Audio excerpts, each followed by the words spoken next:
Hello everyone and welcome to this episode of Ignition Time.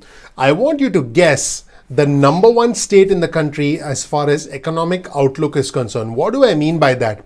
I want you to guess the state where individuals have the best job prospects, the best prospects to escape the cycle of poverty that you see on your screen right now, and the state that has the best economic prospects 14 years in a row. That's right, folks, 14 years in a row, Utah has been ranked the state with the best economic outlook in the country. This means that an individual could start with nothing or could start with very little and achieve the American dream in the state of Utah. Why is this important as far as a $300 a week unemployment benefits are concerned? The reason this is very significant is because of a brand new interview from the governor of Utah. In a brand new interview on Fox Business, Spencer Cox, the governor of Utah, said that there are 3 to 5 available jobs for every individual on unemployment benefits in the state of Utah. He said that the state of Utah is facing a labor shortage,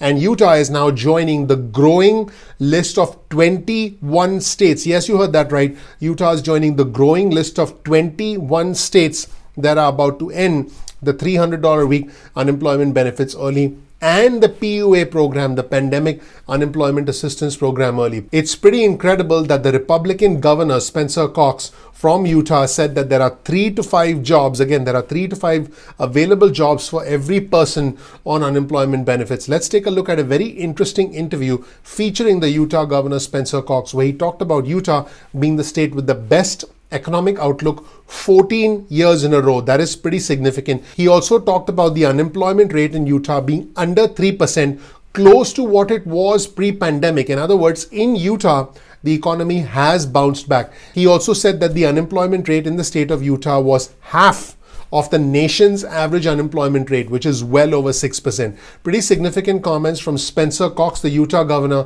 again highlighting the fact that Utah is the state with the best economic outlook in the country 14 years in a row, and the fact that the unemployment rate in Utah is half of the national average.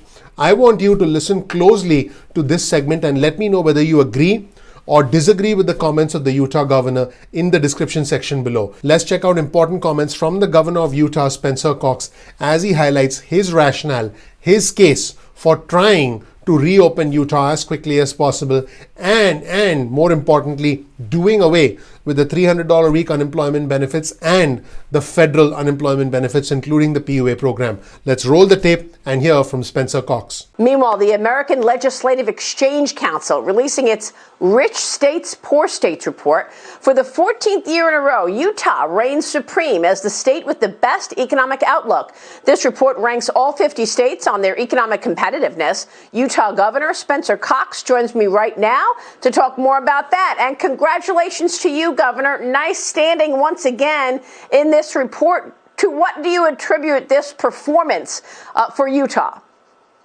Well, good morning, Maria. It's great to be with you. And yes, 14 years in a row has been quite a run. But there are several things that I think makes Utah stand out. Of course, we have the lowest unemployment rate in the nation. We were 2.7% before the pandemic, and we're at 2.9% now. So we've done very well. We have the most diverse economy in the nation. And there's something else, though, that really stands out, and that is we lead the nation in upward mobility, which means that if you're born in poverty, it doesn't mean you have to stay in poverty. We have this culture of lifting people and helping them achieve the American dream, and that's what we need more of in our country.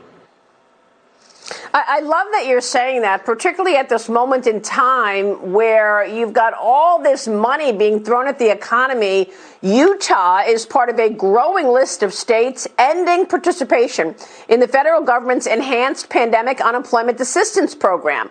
The extra $300 federal benefits will end in Utah in late June. Currently, 28,000 Utah residents are receiving this benefit despite more than 50,000 job openings in the state, according to the Department of Workforce Services. Governor, tell me what's behind this. You say, we don't want this $300. Do you think it has acted as an impediment for people going back to work?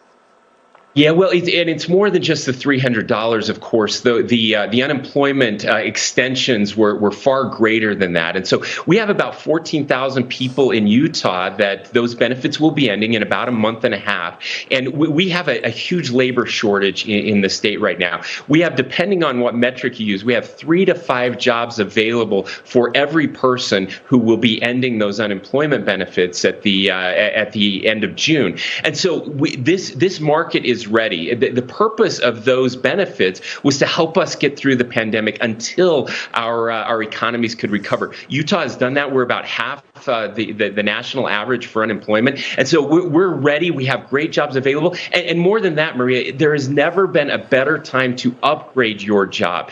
There are so many opportunities right now to help people get upskilled, to get them more training, to get them more education, so they can get a job that pays even better. We want people to achieve the American dream, and we're going to help them do that. Let me know what you think of these important comments from Spencer Cox, the governor of Utah, about individuals being able to achieve the American dream in Utah because it's a state with the best economic outlook 14 years in a row. Let me also know what you think of his comments that there are 3 to 5 available jobs for every single person on unemployment in the state of Utah. Pretty significant, folks. There are individuals in travel, leisure, entertainment, and hospitality who in many cases have lost their jobs permanently, either because their employer shut down or because their employer eliminated their position as a direct result of the pandemic. This is just unbelievable. And what this entire pandemic has done is that it has increased the inequality between the haves and the have-nots. It has taken those of us who are the most vulnerable and essentially made us even more vulnerable to losing our jobs, and therefore making us, meaning making them more dependent on unemployment benefits, which should not be taken away. The irony of this situation is that the ones who need unemployment benefits the most are the ones who are going to be hurt as a direct result of states like Utah cutting off the $300 a week unemployment benefits early, which I'm sure was not the intention behind the federal mandate, behind the $1.9 trillion American Rescue Plan that was passed in March and that was signed into law by President Biden. Let me know what you think. Do you agree with President Biden that the $300 a week unemployment benefits should continue? Or do you agree with the Utah Governor, Spencer Cox, about ending this so that individuals can get back to work? Let me know what you think in the comment section below. Please click like, please subscribe, please enable notifications. That is your way of supporting our channel. I would really appreciate that. This right here is my Twitter feed. Make sure to follow me on Twitter. This way you can keep up with all the latest news stories on Twitter. You'll be able to follow along all the breaking news alerts in real time. My Twitter handle is ignition_time. So make sure to follow me on Twitter. Once again, the handle is ignition_time. Thank you so much for watching. I appreciate you. I'm looking forward to seeing you in the next episode of Ignition Time. Take care. Bye.